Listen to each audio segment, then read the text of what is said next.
Ер нь бол ажлын хэсгийн дүгнэлтээр ч дурддагдж гин гишүүд ч гэсэн хэлж гин. Ер нь яг энэ ажлын хэсгийн даалгавар маань юу вэ?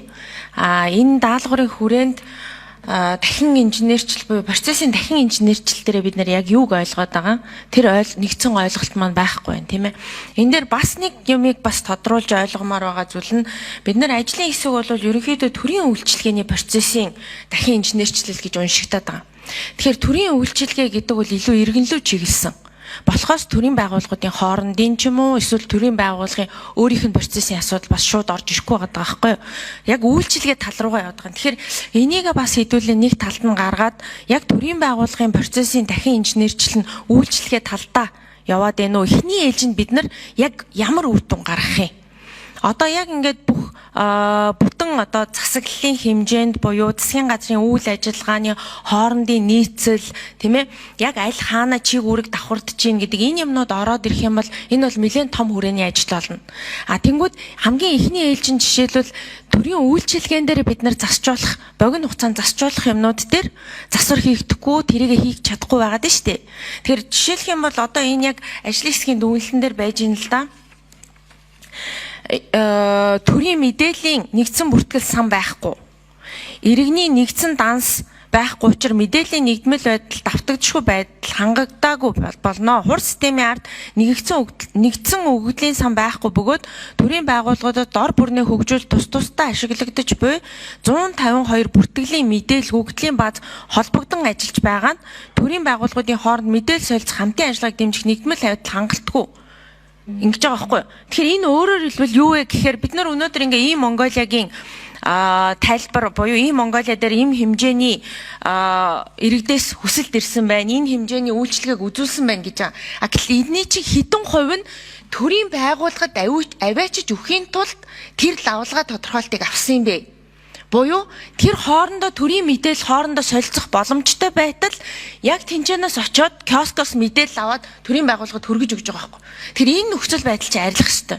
Тэгжээж бид нар дараагийн бүр инженерчлийн тухай ярих ёстой. Гэтэл өнөөдөр процесс нь өөрөө дахин инженерчлэл байтугай зүгээр процессыг сайжруулалт хийж чадахгүй суугаад байна шүү дээ.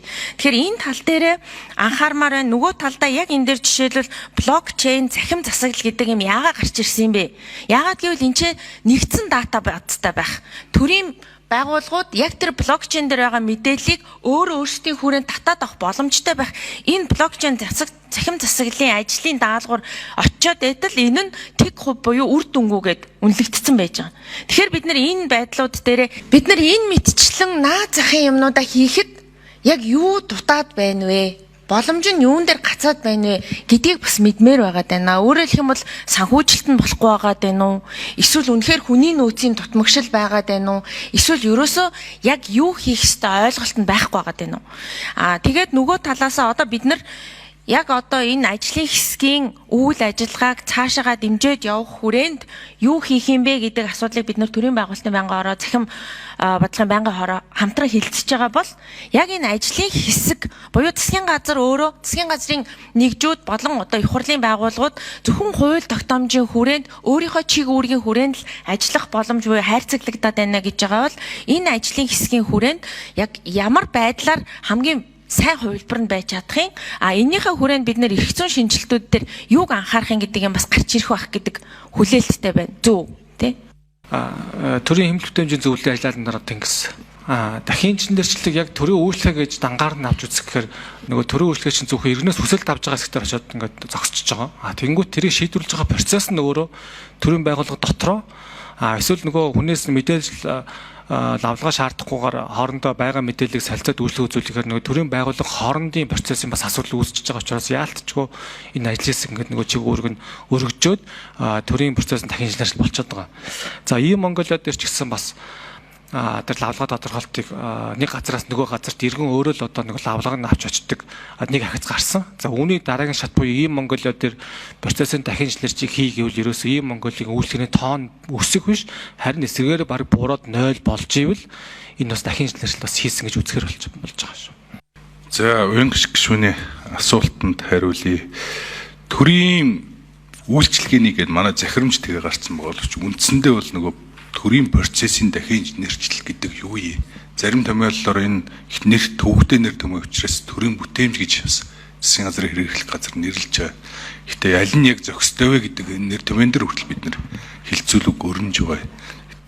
Тэгэхээр нөгөө онлоороо дэлхийн улсуудад одоо амжилттай хэрэгжүүлсэн улсууд байна, амжилтгүй хэрэгжүүлсэн улсууд байна.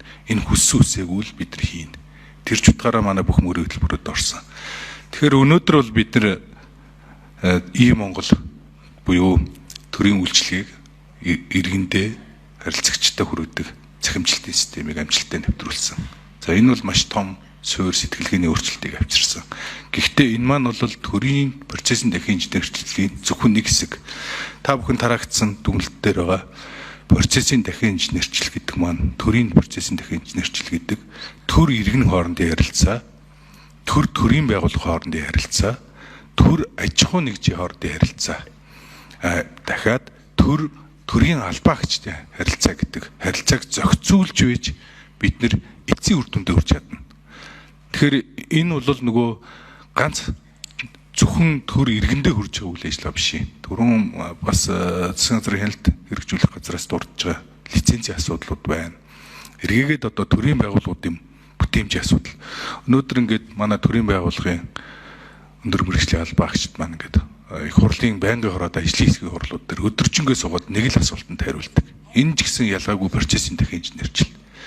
Яг иргэн өөрт төрд байгаа мэдээлэлээ төрөөс нийгмийн даатгал, татвар, цагдаа гэж аваад, цуглааж аваад, буцаагаад нэг төрийн байгууллагад өгөөд төрийн үйлчлэгээ аваад байгаа байхгүй юу?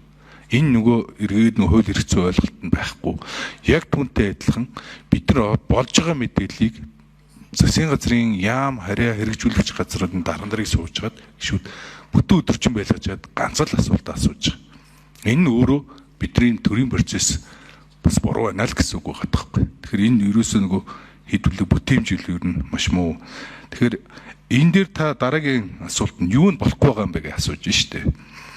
Тэгэхээр анх бол одоо энэ ажлын хэсгийг ахалж байгаа үед төрийн процессын дахин инженерчлэхээр за миний ажлын хэсгийг ахалж байгаа гишүүний хувьд ч гэсэн би энийг технологи, инновац гэж ойлгосон боловч энэ бол хамгийн суур асуудал нь засаглалын бүтцийн байна.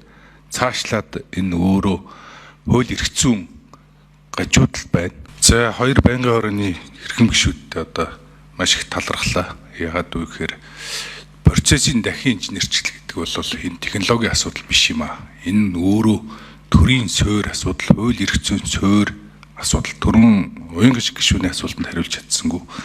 Ямар асуудал хамгийн том садаа болж байгаа юм бэ гэхээр ерөөсөө л сэтгэлгээний асуудал. Төр үлгэрээсөө иргэндээ үйлчлэгийг өргөхтэй хяндаг байх ёстой. Бүх юм хяналтын дор байх ёстой л гэдэг сэтгэлгээ. Энэ бол бид үйлчлэгээ хүргэж байгаа бол одоо бизнесийн байгууллагууд бүгд тийм болсон шүү дээ. Хинэн иргэндээ хурдан шуурхай зардал чирэгдэл төвөггүй үйлчилж чадж байгаа тэр газар л амьд оршин тогсож өрсөлдөх чадамжтай байгаа. Ирээдүйд ямар улсын иргэд төрийн төрд итгэх итгэл, төрийн нэр хүнд өндөр байна. Төрийн үйлчлэг нь өөрөө төрийн албаагчдын сэтгэл ханамжтай байна гэдэг маань бүх юм зардал чиргэлгүй, ойлгомжтой, тодорхой, хурдан шуурхай байх хэрэгтэй. Тэгэхээр энэ ойлголт маань гүйцэтгэх хэсэг маань л технологитой холбоотой хэсэг. Тэрнээс суур ойлголт нь бол бид өөрсдөө сэтгэлгээг өөрчлөх хэрэгтэй. Тэгэхээр дахиад шинээр ингээд хоёр байнгын хорооны гишүүд маань энэ бол суураараа төр гэдэг үеийн төрийн үйлчлэгээ засаглалын бүтцийг өөрчлөх ёстой гэж санал гаргаж чадна. Одоо энэ суур асуудлыг ойлгож чад бол маш ажлын хэсгийн гишүүдийн зүгээс талархалтай хандж байна. За манай ажлын хэсгийн хурал үйл ажиллагаа бол одоо нэгдсэн арга зүйгээр хангах санал дүгнэлтээ гаргана.